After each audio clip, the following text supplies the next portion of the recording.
गणेश गीता गणेश पुराण के क्रीड़ा खंड के अंतर्गत कुल 11 अध्यायों में विस्तृत है।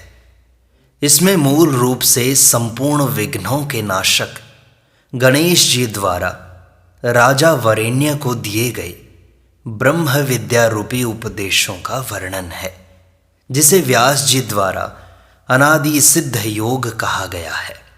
इसे सुनकर राजा को मुक्ति पद प्राप्त हो गया। इसी परम ज्ञान को व्यास जी ने सूत जी को सुनाया। फिर क्रमशः ऋषि शौनक तथा परम भागवत शुकदेव जी ने इसे प्राप्त किया। उपदेशों के विषय प्रायः भगवत गीता के ही समान है। इस गीता में कर्मयोग, सांख्य योग, भक्ति योग, योग साधना, प्राणायाम, मानस पूजा, सगुण उपासना, विभूति योग, गणेश जी के विश्वरूप का दर्शन, त्रिविध प्रकृति तथा उसके अनुसार जीव की गति इत्यादि अन्यान्य महत्वपूर्ण विषयों का वर्णन है, जो साधन एवं तत्व ज्ञान की दृष्टि से बड़ा कल्याणकारी है। इस प्रकार सूत शौनक संवाद में गणेश गीता का उपक्रम प्रारंभ करते हुए पहला अध्याय आरंभ करते हैं। शुकदेव जी बोले, पूर्व काल में महात्मा शौनक के पूछने पर सूत जी ने व्यास जी के मुख से श्रवण की हुई गीता का वर्णन किया था। सूत जी बोले, हे भगवान, आपने अष्टादश पुराणों के सार रूप अमृत का मुझे पान कराया, परंतु अब उससे भी अधिक रसीले उत्तम अमृत का पान करने की मेरी इच्छा है, जिस अमृत को पाकर मनुष्य ब्रह्मरूप हो जाते हैं। हे महाभाग, उस योगा अमृत का कृपा कर आप मुझसे वर्णन कीजिए। व्यास जी बोले, हे सूत जी, योग मार्ग को प्रकाशित करने वाली गीता का अब तुमसे वर्णन करता हूं, जिसको राजा वरेण्य के पूछने पर संपूर्ण विघ्नों के नाशक गणेश जी ने कहा था। राजा वरेण्य बोले, हे विघ्नेश्वर, हे महाभुज, हे सर्व विद्याओं के पंडित, हे संपूर्ण शास्त्र के तत्व को जानने वाले, आप मुझसे योग मार्ग का वर्णन कीजिए। गजानन जी बोले, हे राजन, मेरी कृपा से तुम्हारी बुद्धि निर्मल और स्थिर हो गई है। सुनो, मैं योग अमृत से संपूर्ण गीता तुमसे कहता हूं। योग, इस शब्द का ही अर्थ योग नहीं, लक्ष्मी की प्राप्ति होने का जो विषय है वो योग नहीं, विषयों की सुख की प्राप्ति होने का नाम योग नहीं, और इंद्रिय संपन्न होने का नाम भी योग नहीं है। हे राजन, माता पिता के समागम का नाम योग नहीं है। 8 प्रकार की सिद्धि और बंधु पुत्र आदि की प्राप्ति का नाम भी योग नहीं है। अत्यंत रूपवती स्त्री की प्राप्ति का नाम भी योग नहीं है। राज्य की प्राप्ति तथा हाथी घोड़े की प्राप्ति का नाम भी योग नहीं है। इंद्र पद की प्राप्ति का नाम योग नहीं है। योग द्वारा प्रिय सिद्धि की इच्छा अथवा सत्य लोक की प्राप्ति को भी मैं योग नहीं मानता। हे राजन, शिव पद की प्राप्ति होना, वैष्णव पद की प्राप्ति होना, सूर्य चंद्र और कुबेर के पद की प्राप्ति होने का नाम भी योग नहीं है। वायु स्वरूप, अग्नि स्वरूप, देव स्वरूप, काल स्वरूप, वरुण स्वरूप, निर्ऋति स्वरूप अथवा संपूर्ण पृथ्वी के आधिपत्य पाने का नाम भी योग नहीं है।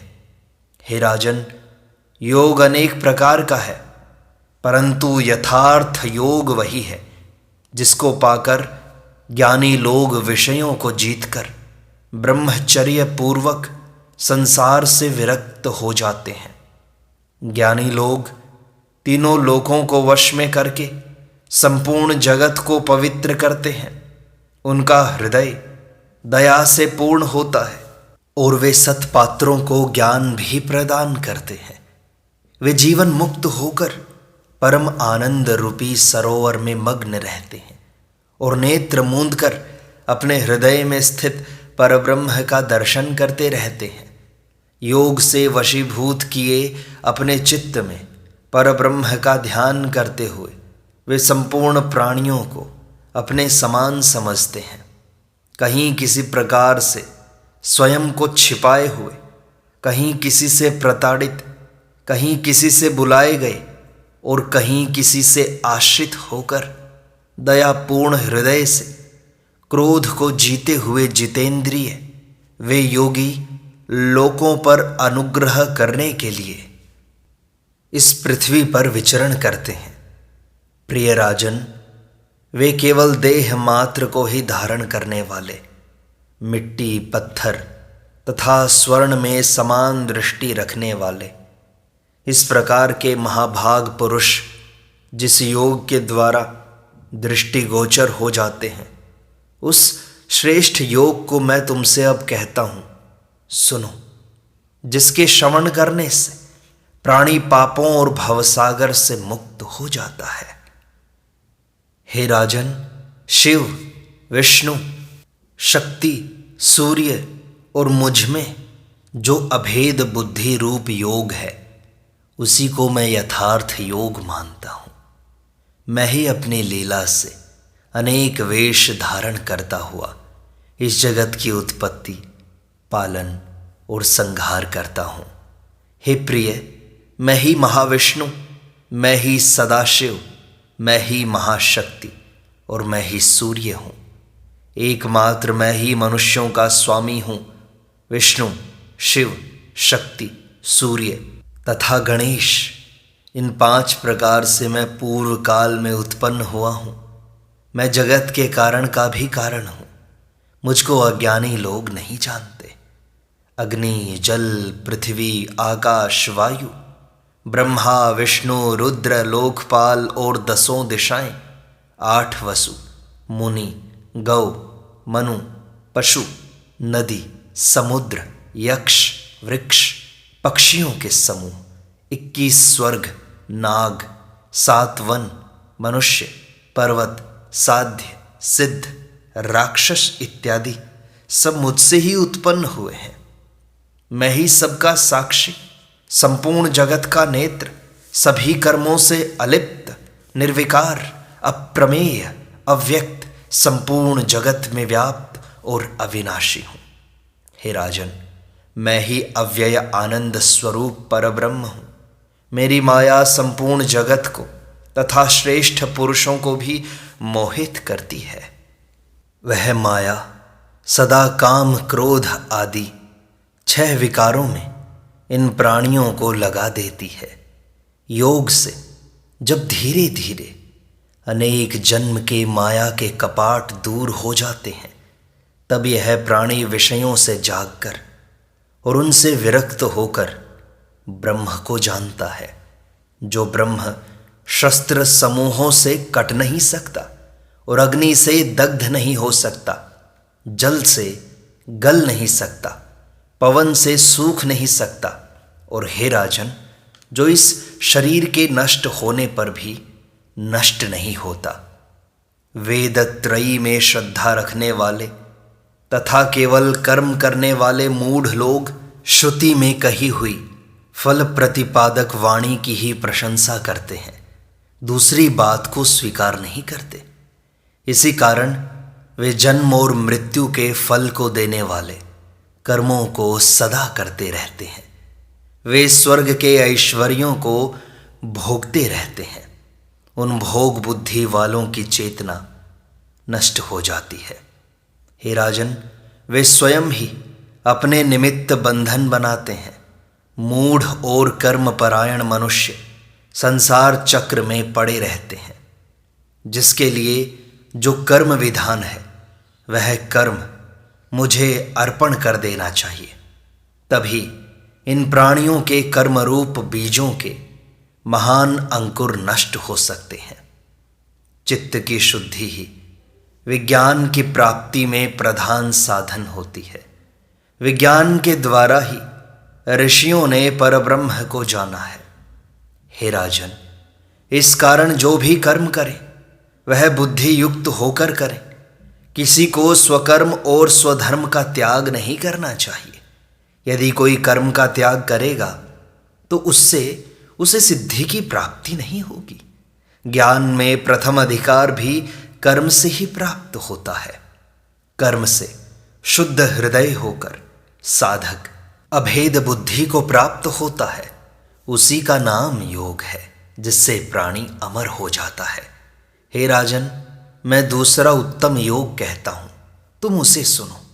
पशु, मित्र, पुत्र, शत्रु, बंधु तथा प्रियजन में समान दृष्टि करनी चाहिए। बाहर भीतर एक सी दृष्टि रखते हुए सुख दुख, क्रोध, हर्ष, भय इनमें समान रहना चाहिए। रोग की प्राप्ति हो चाहे भोग की प्राप्ति हो, जय हो या विजय हो, लक्ष्मी की प्राप्ति हो या अप्राप्ति हो, हानि लाभ, जन्म मरण, इन सब में मन को समान रखना उचित है। संपूर्ण वस्तुओं में समान भाव से बाहर भीतर मुझे स्थित जानना। सूर्य, चंद्रमा, जल, अग्नि, शिव, शक्ति, वायु, ब्राह्मण, सरोवर, पापहारी महानदी, तीर्थ, क्षेत्र, विष्णु, संपूर्ण देवता, यक्ष, उरग, गंधर्व, मनुष्य और पक्षी, इन सब में जो मुझे सदा समान दृष्टि से देखता है वही योग को जानने वाला कहलाता है। हे राजन, जो ज्ञान द्वारा इंद्रियों को विषयों से हटाकर सर्वत्र समान बुद्धि रखता है वही मेरी दृष्टि में योगी है। अपने धर्म में आसक्त चित्त वाले प्राणी की दैव योग से जो आत्मा और अनात्मा के विचार की बुद्धि उत्पन्न होती है, उस बुद्धि के योग का ही नाम योग है। और उसी बुद्धि के न होने से यह प्राणी धर्म अधर्म का त्याग कर देता है। इस कारण योग में बुद्धि लगाना उचित है। कर्तव्य कर्मों में कुशलता ही योग है। जितेंद्रिय और बुद्धिमान व्यक्ति धर्म और अधर्म के फल का त्याग करके जन्म बंधन से मुक्त होकर अनामय परम पद को प्राप्त होता है। जब इस प्राणी की बुद्धि अविद्या के अंधकार से अविद्या से रहित होगी, तब क्रम से इस प्राणी का सकाम वेद वाक्य आदिकों में वैराग्य हो जाता है।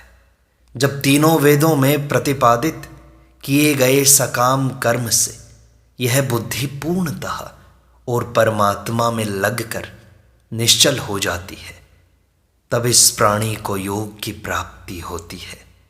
हे प्रिय, जब यह बुद्धिमान व्यक्ति मन की संपूर्ण इच्छाओं का त्याग कर दे और अपने आत्मा में आप ही से संतुष्ट हो जाए, तब यह स्थिर बुद्धि कहलाता है।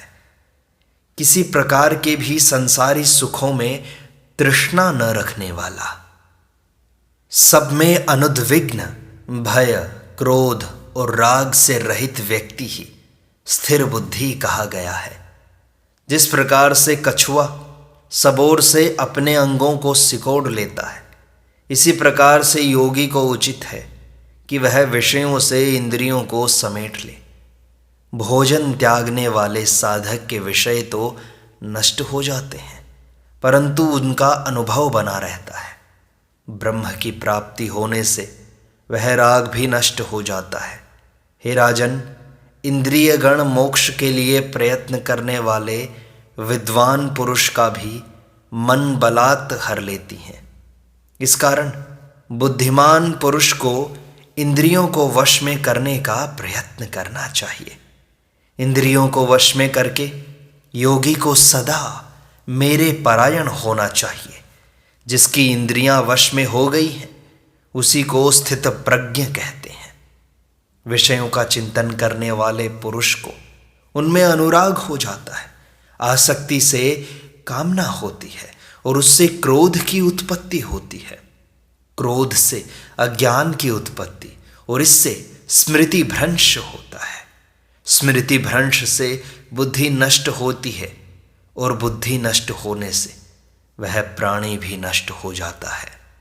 अनुराग और द्वेष से रहित अपने वश में आई इंद्रियों से विषयों का भोग करके भी चित्त को अपने वश में रखने वाले महापुरुष संतोष और शांति को प्राप्त होते हैं। संतोष की प्राप्ति होने से तीनों प्रकार के दुख नष्ट हो जाते हैं। इसी प्रकार स्थिर प्रज्ञा वाले योगी का मन प्रसन्न रहता है। हे राजन, बिना चित्त प्रसन्न हुए बुद्धि की प्राप्ति नहीं होती और बुद्धि के बिना श्रद्धा नहीं होती। श्रद्धा के बिना शांति नहीं होती और शांति के बिना सुख नहीं होता। पवन जिस प्रकार नाव को जल में डुबो देता है, वैसे ही जो मन विषयों में विचरने वाले अवशीभूत इंद्रिय रूपी घोड़ों के पीछे भागता है, वह प्रज्ञा को हर लेता है। हे राजन, अज्ञान से आच्छादित संपूर्ण प्राणियों के लिए जो आत्मज्ञान रात्रि स्वरूप है, उसमें इंद्रिय को वश में करने वाले संयमी योगी जागते हैं। और जिस विषय बुद्धि में संपूर्ण प्राणी जागते हैं, वह विषय भोग ज्ञानियों के लिए रात्रि स्वरूप है। जिस प्रकार से नदियों आदि के सभी जल समुद्र में प्रवेश कर जाते हैं और उसकी तृप्ति नहीं होती, इसी प्रकार सब कामना पूर्ण होने वाले को भी शांति नहीं होती। इस कारण प्राणी को उचित है कि सब प्रकार से विषयों की ओर दौड़ती हुई इंद्रियों को वश में करे, तब उसकी बुद्धि स्थिर हो जाती है। जो ममत्व, अहंकार और सब कामनाओं का त्याग करता है, नित्य ज्ञान में मग्न रहता है, वह ज्ञान से मुक्ति को प्राप्त हो जाता है। हे राजन, जो वृद्धावस्था को प्राप्त होकर भी दैव गति से इस ब्रह्म ज्ञान युक्त बुद्धि को प्राप्त हो जाता है, वह जीवन मुक्त हो जाता है। इस प्रकार श्री गणेश पुराण में गजानन वरेण्य संवाद के अंतर्गत गणेश गीता में समाहित सांख्य सारार्थ योग नाम का प्रथम अध्याय संपूर्णता को प्राप्त होता है। शेष अगले अंक में।